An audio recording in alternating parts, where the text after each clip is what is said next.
Hey guys, welcome to another video. Today I'm going to be talking about the Miners Haven Halloween update and basically an honest review of the good, the bad, and the just downright ugly things about the Halloween update. Halloween update for people seemed underwhelming for a lot of people, but actually taking a dive into it,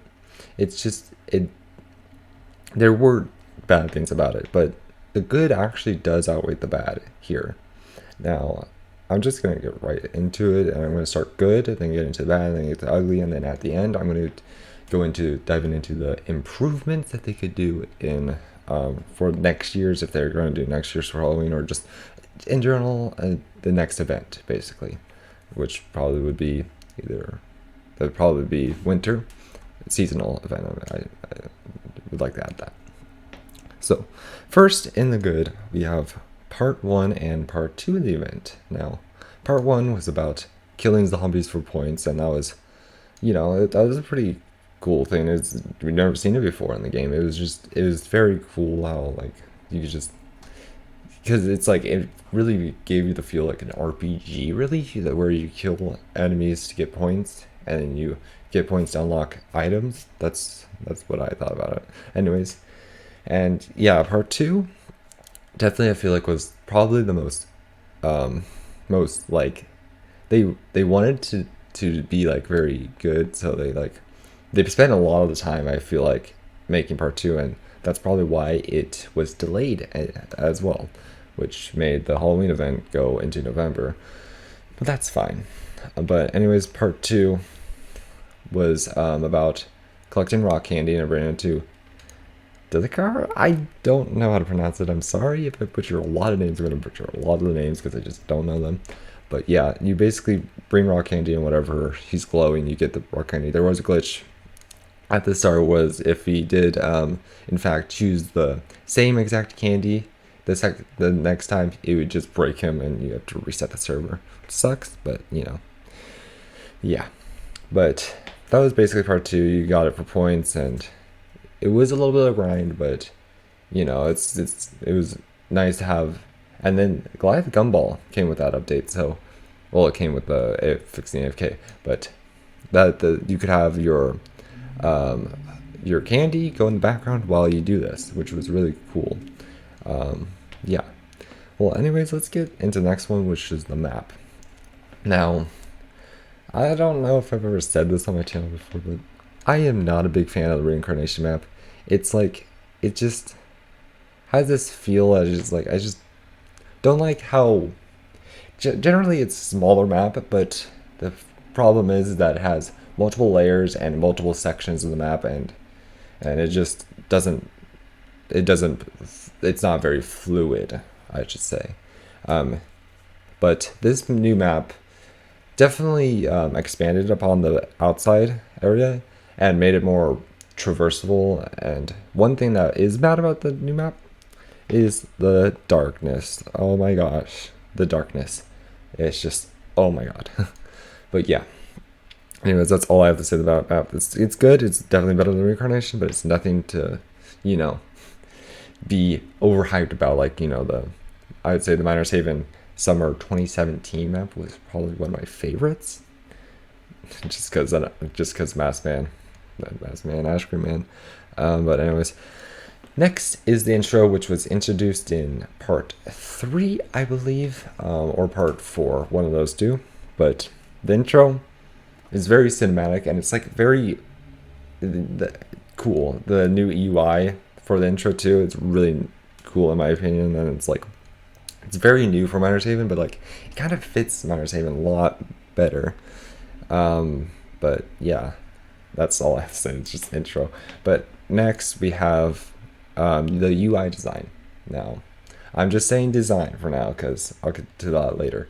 But design, it looks very, very modern and very like they know what they're doing with UI design. It's really nice, and it's very fluid, and it looks nice.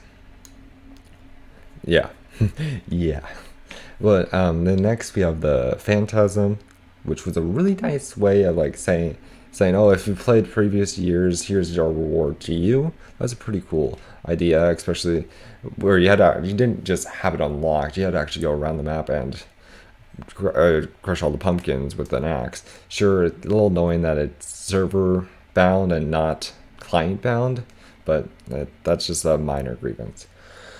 And you could get upgraded versions of your mines, and then also pay 100,000 candy for an upgrader, which was pretty cool.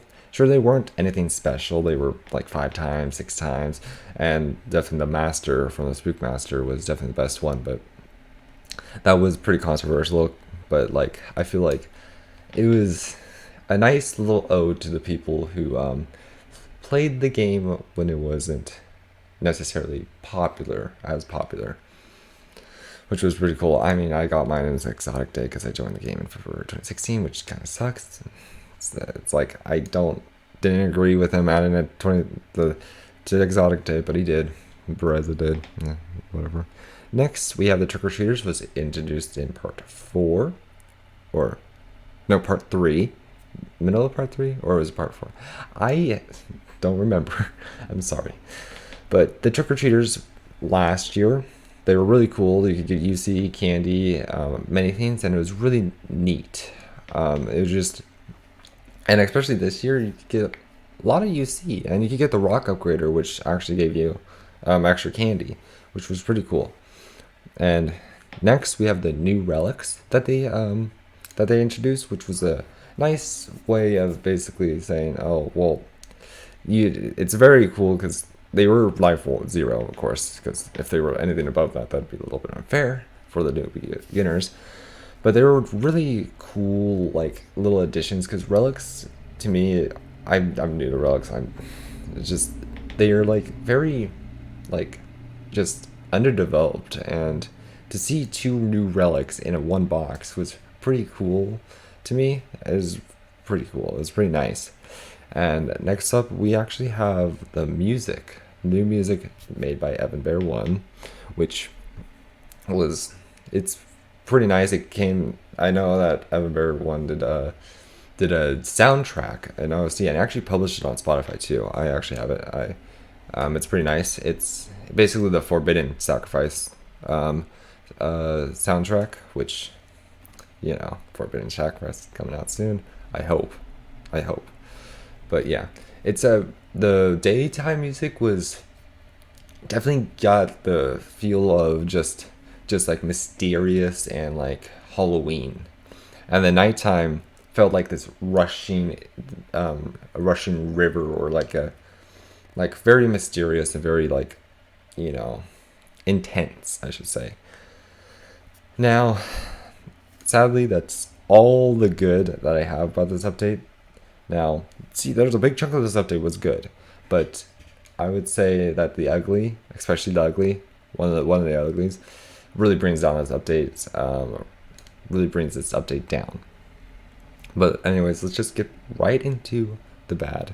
Now, the first bad is the feel of the UI. Now, I remember in good, I decided to list out the UI design, but now the bad is the feel of the UI. I just don't like. It's a good UI, not for Miner's Haven, because it's the problem with it that I have is that it's not color coded anymore, and that's what was the charm about the UI in Miner's Haven. It's just not color coded. Now I could be just completely wrong right now, but like it's just not color coded, which is it's weird, and I feel like, especially the buttons, they're just all black. It's like before it was like orange, green, pink. It's like you could associate the colors with the actual icon, which was very neat. And also that top bar, as you can see in the gameplay probably, is just all sandbox tycoons, in my opinion. Not in my opinion, yeah. Like they're just, I feel like they shouldn't be like just one bar at the top, because the money just kind of fades in with all the rest. It's like, what are you looking at exactly?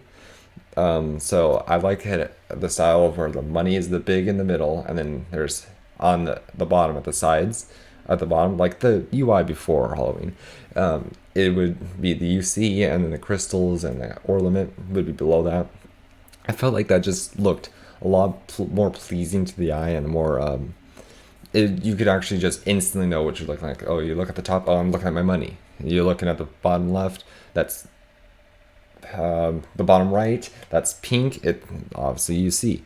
Well, however, in the new one, it's like sure the letters are pink, but like you have to kind of look sometimes.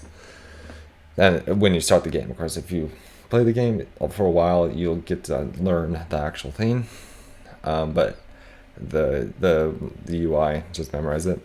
And then next we have part 3 of the event. Now part 3 was basically just a big old fetch quest. It was just you go to grave, searching for hours on end, and it was just boring, tedious, monotonous. It was just basically just going like, oh, I just want to do this just for the upgraders and nothing else. You don't even use upgraders, you just want to collect them. And it just, to me, it just felt like all in all just very bad. It wasn't that good. It was just boring. Now next, the present system.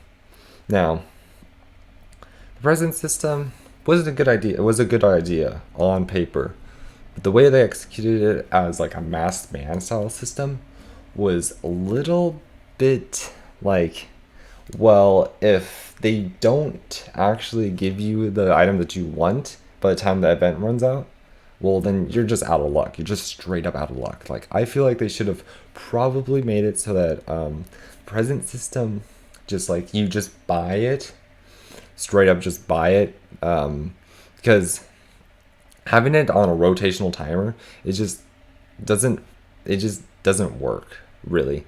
Now that's same with Masked Man. That's my biggest thing with Masked Man. It's like, well, he just rotates. Sure, he has a lot of items, so that makes sense. But like some of the items, like the ore repeater, so it's like, why? Like he rarely sells it, so it's like why have a rotational? I don't know. But that's my opinion. You can have other opinion. You can voice that in the comment section. Just try not to be like up out like you are wrong. Just like say, like give your honest opinion. Like I like this because, but yeah. Anyways, we're gonna go to the next one, which was the Baron RP requirements, which was for the Horseman's Cutlass, and basically all the refiner, all the things pretty much.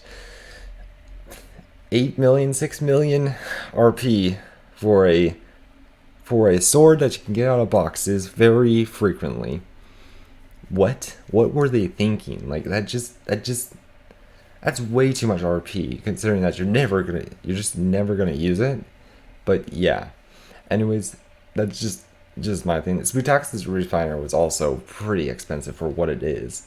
And yeah, I got like 5 Horseman's Cutlass out of boxes. I never purchased it from the Baron once. So, and I know my friend spent like 1,000 Halloween boxes, and he literally got it 0 times. He had to actually resort to buying it. So yeah, it's just too much RP. RP nowadays is very scarce, I would say. It's easy to grind, but it takes a while to grind anyways. Next up, we actually have the Pumpkin Hut. Not the Pumpkin Hut in general. I don't like how they made it exotic and not collectible, but that's not my decision. Well, none of it is my decision, of course. I'm just trying to just give my honest feedback of this update. But next, the shiny versions of the Pumpkin Hut. Have you ever... Do you know anybody who got 2 of the shinies or all 4 of the shinies pumpkin? Nobody did. Literally nobody got it. I mean, I could be wrong. There's somebody could have actually gotten it, but like generally speaking, you rarely saw people get the shiny version of Pumpkin Hut. It just wasn't something that was widespread. It felt like it's another case of back in 5th anniversary. I never played 5th anniversary, so I'm just taking a look at shovel. But when they added the King and Queen birthday cakes, it's just like there were rare reborns, so that was already the thing. But they also had shiny variants of them, and it's like you're basically just locking it basically behind a big old giant RNG system, and it's like really, I feel like I'll get to what I think that would probably be a very good way, of actually implementing these shiny versions of the Reborns and stuff. And last of bad, the last thing of bad is exotics. Now, not saying exotics in general. Wait, not saying the way you get the exotics. That is fine. That's just standard, basically. But the exotics, just the how bad the exotics were. Now, sure they want to balance the game, but like, that exotics. If you try and compare the Halloween 2020 exotics to the Halloween 2019 exotics, the 2020 ones are just garbage. Usually you want the exotics to slowly get better and better and better. Now, to be fair, Bethesda kind of went a little overboard when it came to exotics in 2018. That was a little insane, especially the Spook Demon 66,666, because that was basically just a better version of the Massive Diamond, the Diamond Breach Loader, basically, when you have a lot of boxes. It's just, that was a little insane in my opinion. But yeah, but at least, like, maybe make the Cosmic Tower back in 2019 was 50 times. Now you give us a Eternal Overseer, which is generally harder to get, but it's 15 times. I think they buffed it to 25, but I'm just saying, it's just not really great value, and it's just, yeah. And I see what they're trying to do. I think they're trying to just nerf the exotics down and nerf pretty much everything down for third sacrifice to make it a little harder. But I just but having the 2020 exotics be basically as good as maybe the 2016 exotics, it's just bad in my opinion. It's just like, well, then you can't really use them, and then you'll never use them basically. But that's it for bad. Now, next up is the ugly.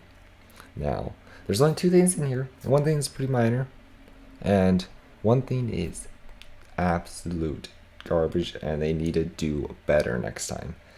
And I'm just saying, I think this is a pretty widespread opinion, but the first one is part 4. That's the minor one. Part 4 was just, yeah, you like collecting boxes, guys, right? You like them, right? Yeah, you like collecting boxes. How about we force you to get boxes to get the event items? Sounds like fun, right? No, it does not sound like fun. That's just not a good way of doing it, because, like, sure, you're already going through and collecting boxes, but, like, why does it have to be tied to an event? I don't get why they did that. I think they're probably just out of ideas. I think they're just out of ideas for that one. And they're just like, oh, well, we don't have anything else to do, so crates, get them out of crates. And it's like, yeah. Well, that was a pretty minor one. I expect them to maybe, like, do a little bit more in the parts. Sure, they only have one scripter and one builder, and I advise them, if they want to continue this game, I don't think they are. I think they're going to go after Forbidden Sacrifice. They're going to really kind of focus more attention on Reserve Mines, but even when Reserve Mines, you should probably hire 2 scripters and 1 builder, and just have 2 scripters and 1 builder, so Foxy be builder and Talon, somebody else be scripter, because, like, Talon is always the person who doesn't finish in time, which makes sense. Scripting objectively is harder than building. Sometimes, now there's people that will fight me on that one, but generally speaking, scripting is harder than building. And having one person assigned to scripting and one person assigned to building, the building is obviously going to finish first, especially in this type of game. This type of game, Foxy basically just takes the missions and then implements them. Now, Talon has the job of actually coding those items and coding the events and all that stuff, which is just, I feel like they should probably hire 1 more scripter. Just anybody, like, I mean, it could be anything. Anybody, just make sure, of course, that they're, a little bit, known in the community, at least. But yeah. And then, last but not least, we have the candy grind. That was This is just, this is all my opinion, but the candy grind was just god awful. Sorry if you can hear that, but it was basically at the start of the event. It was like, oh, let's make them all excavators, so it was all manual, and it's like, well, okay, and it's like people were kind of a little bit not liking it because, let's be honest, the candy prices now, the candy inflated just beyond the roofs. It's just, you do not want. It's too hard to grind so much candy at once. And then somebody found an easier tactic to AFK it, and then they fixed that only a few days later, and gave us the Goliath Gumball machine, which, oh my god, that thing is trash. It's just like, well, it's just the sphere. It drops spheres, but generally, the spheres don't use sphere collisions, right? Well, this one does in fact use sphere collisions, which completely just broke all normal candy setups. You had to actually design yours for the candy setup, and I tried my hardest, and I could make mine, but like, it was never fast. It couldn't produce candy as fast as the pumpkin night. And then on top of that, they nerfed the pumpkin night. They literally nerfed the pumpkin night, and it's like, well, what are you trying to make us do? It's like, ugh. But, and then next, they decided to make the super Swintite mine non-excavator, which was a good addition. But the problem with it is that the super Swintite mine, those ores are huge. So some of the upgraders actually block the super Swintite mine. So you had to use a hydraulic press sometimes. And then they fixed that later. But yeah. And then every part they did add new refiners, which was a good idea. Very good idea. But the main big old takeaway from that candy grind was candy's inflation was just way too high. It went straight through the roofs, like 500,000 candy for the most expensive present. Now, I pretty much timed myself doing it. I started at 0 candy, and I tried to get to 500,000 candy with basically the best stuff. And it took me around 2 to 3 hours. No, 3 to 4 to 5 hours of just grinding, collecting candy, and just doing nothing else but sitting there and just, I was playing the game in the background. But that's not really what you want to do. You want to make sure that the player's active now, and making it so that it's just, you have to sit there and do it. That's all you have to do, or else you just won't get as much candy. That's not a good way of doing it. And also, whatever happened to that, the candy that you could trade points in for candy? I'm pretty sure Foxy said that he wanted that as a feature, but it never got implemented. Also, rebirthing for candy, great feature to last year to prevent AFKing, which they would have to make it like maybe 10,000 candy per rebirth, something crazy like that. 5,000 candy, I should say, per rebirth would make it actually worth it. But yeah. Anyways, that's basically it with the ugly. Now it's on to the improvements for next time. Now, the first thing I would want for it is having more motivations for the candy or any event token. This goes for all events. For the type of the token, the event money or whatever, have more reason or more motivations. Maybe more, just basically more ways of getting it. The more ways, the better. It makes it more diverse. You can do, like, basically doing pretty much almost anything in the game, give you candy, so that you don't feel like you have to do this or you have to do that to get candy. It just makes it more diverse and makes people play the game normally and progressing the event. And if they do decide to do nothing but do that, they'll go through the event a little faster, which that's one of my ideas for next time they do one of these type of events. Now, make some of the Baron or Masked Man items a little less expensive, but don't make them too easy. Don't make them like, oh yeah, 1,000 RP, 20,000 RP. Make them maybe like 100,000, 500,000 RP. So that's, you know, newer people have to grind, and people who've already grinded a bunch of RP don't have to contemplate, well, am I actually really, is this really worth the RP? Now, and that'll be basically the way of going about that with event items. And then next is the more engaging tasks, the better. More engaging tasks like part 2. Part 2 was probably the best part, in my opinion, of the event, because it was very similar to how the 2019 Christmas event worked, just not as RNG based. Basically, you just got the points for trading them in, which was pretty cool. But yeah, like more engaging tasks, like maybe have us. You would have to think about this for a little while, but like the part 2 was really good. Part 1 was actually really good, more engaging, because you had to like sit there and like you had to actually kill all the zombies and like go about the ways of actually what's better to kill them, and yeah, and then while you wait for them to spawn, you could actually be rebirthing in the background, which was really nice. But yeah, and then next is going to tackle the shiny problem with the pumpkin hut. Yeah, that was not very good.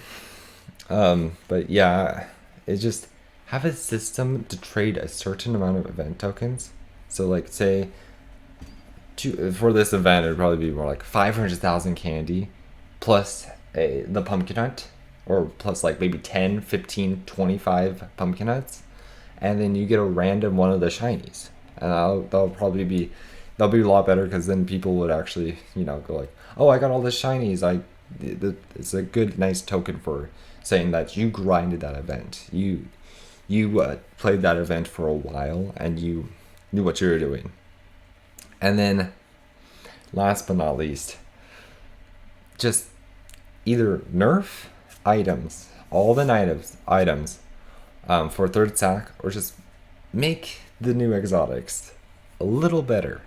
Now, I basically already covered this when I was saying all the exotics were a little underwhelming. Sure, they got buffed, but they're still actually pretty underwhelming for what they are. Now, I'm not saying, oh yeah, give us 500 times exotics. No, but I'm saying, don't just give us like maybe like 2 times, 3 times, 4 times exotics. For especially the more grindy ones. Those ones, the more grindy ones, should probably be upwards of 10 to 15 to 25 times to make them actually worth the grind. Because right now, nobody is using the exotics. Just nobody is using them because they're just not good. But and I know they're probably going to do this, probably because I already know that they're going to be nerfing the railgun into oblivion for third stack. Just, if you're going to make exotics bad, then nerf a lot of them other items that are actually really good. Just to make them so the exotics are a little bit more viable, because I have over probably 150 or to 200 exotics. I don't know the exact count, don't quote me. But I use probably, let me think about my setup that I use right now. I don't use any of them. I seriously don't. I use Santa's Rage. Okay, sorry. I use Santa's Rage, but I really don't use pretty much any of them. Ruby Crystallizer I might use. I gotta check that. But yeah, if you want us to be able to, you know, if you just want us to not have just overpowered items, well then don't give us overpowered, just extraordinarily overpowered reborns or reborns / enchanted. If you don't, it's because we're just gonna use those, and we're just not gonna, there's not gonna be any variety basically. But anyways, that's basically all I have for you. Now, the Halloween map in total was not a bad event. It certainly brought me back, because I gotta admit, my favorite events for all Myers Haven or any game in general is Halloween events. I don't know why. I'm not even that big in horror games either. I just like Halloween, I guess. I don't know. But anyways, I hope you guys did enjoy this video. Please like, comment, subscribe. Actually, as a whole, the event was pretty mediocre. Definitely wasn't the best. Definitely wasn't the worst. Actually, what would be the worst event? Now that's very subjective. I ain't gonna say my opinion, but it kind of starts with an R and ends with an N. Actually, that could have been resurrection. Reincarnation. I'm sorry, I'd say I don't like reincarnation at all. That's what pretty much led to me quitting the game. But anyways, I hope you guys did enjoy this video. Please like, comment, subscribe. Definitely voice your opinions in the comment section. Don't just blast hate just for blasting hate. It's just saying, oh, you said this was bad, but I think it's good, so you're bad. It's like, don't produce negativity, especially when responding to other people's comments. I just don't like that. I'll probably just get rid of your comment because I just don't feel like it's really improving anything. Anyways, I hope you guys did enjoy this video. Please like, comment, subscribe. I'll see you guys in the next video. Bye. Bye now.